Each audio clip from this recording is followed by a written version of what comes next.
Кезектегі сөз Масалиев Исхак сізде. Рахмат.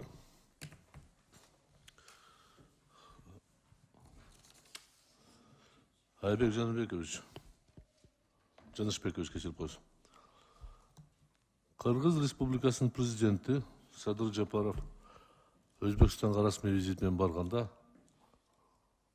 қайтып келгенде 1000 автобусты сүйлешіп келдім деп айтқан тура.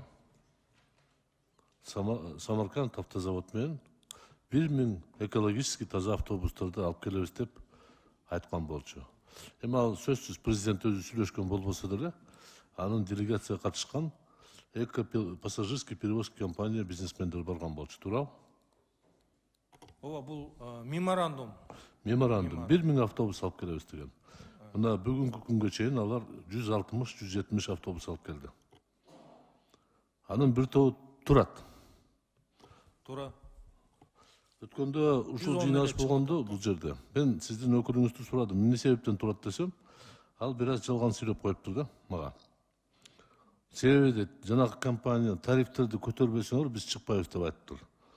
Мен эми шаардык тургун болгондуктан, депутат болгондуктан ал кишилерди таап сурадым. Силер уятыңар барбы? Эмне үчүн тарифти талап кыласыңар десем, тарифти көтөр деп айткан жокпуз, бизге маршрут бербей атат деп.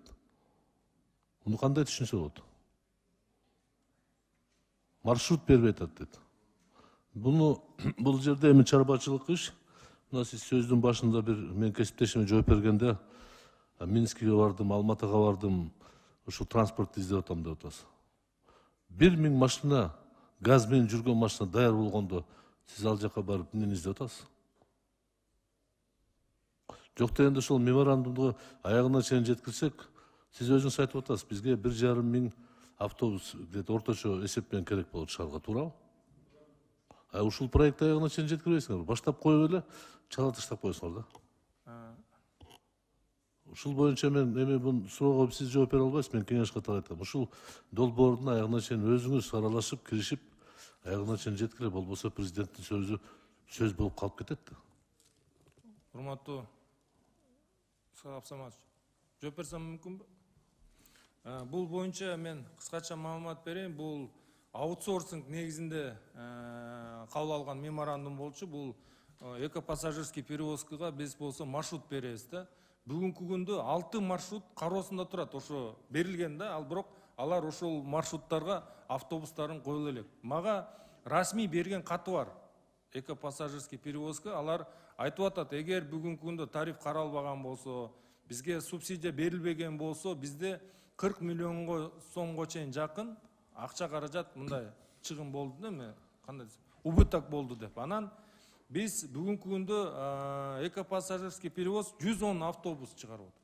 Биз тескерисинче аларга бир нече жолу кайрылып, эгер меморандумду ишке ашыруу максатында ошо булар деген кийинки автобус кире турган автобустары, булар уже мындай жаңы автобустар да, низкопольный, узун автобустар да.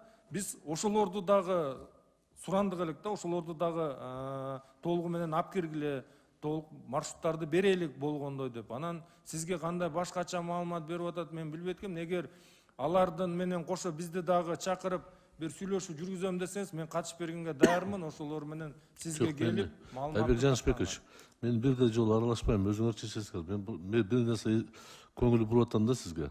Президент элге айткандан кийин ал иш аягына чейин жетиш керек деп ушул айтам. Эртең президентти калпычы кылып койбогула. Жок, биз даярбыз ишке. Мен президенттин колдоочу эмесмин, бирок кеңеш катары айтып атам. Өлкө башчысы айткандан кийин ал иш аягына чейин жетиш керек. Жол жобосуна аны өзүңөр издегиле кандай кылсаңар. Мына сиздер жыл сайын 200 автобус алып атасыңар, сатып алып атасыңар деп атасыңар. Анда ушул контрактты прямой өзүңөргө чыгарып алып, газовый автобусту ала бергиле Самаркандтан. Айырмасы эмне? Кандай десеңер деле, газ менен иштеген автобус, солярка менен иштеген, бензин менен иштегенге караганда бир топ экологиялык тазалык, туура? Турган иште, тазараак да. Туура, Исхак. Эгер силер автобустун баарына ушул газга өткөрүп берсеңер, мыкты болот. Ал эми ал бузулат, сынат.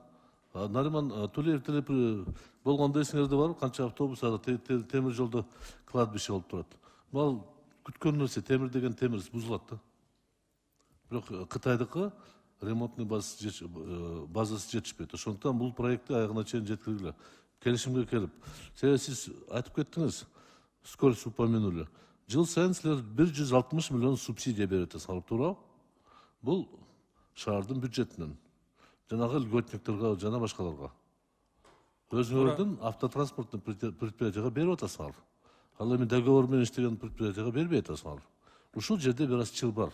Бирок аны чечишиңер керек да. Отуруп сүйлөшкүлө, меморандум аягына чейин жеткиргиле. Болбосо мен эртең сындаганда президентте, мен айтам, мына президент айтып кетти, айбек аткарбай койдук, калпы чекен деп коем. Буга жетпеш керек да. Мен канчалык сындасам деле мен Кыргызстандан жаран болгондуктан бир аз ойлоном да. Бишкек шаарында жашаганда мен да тазалыкта жашагым келип атат. Балдарым таза аба жүрсүн деп максатым бар. Ушуну эске алалы, аягына жеткиргиле.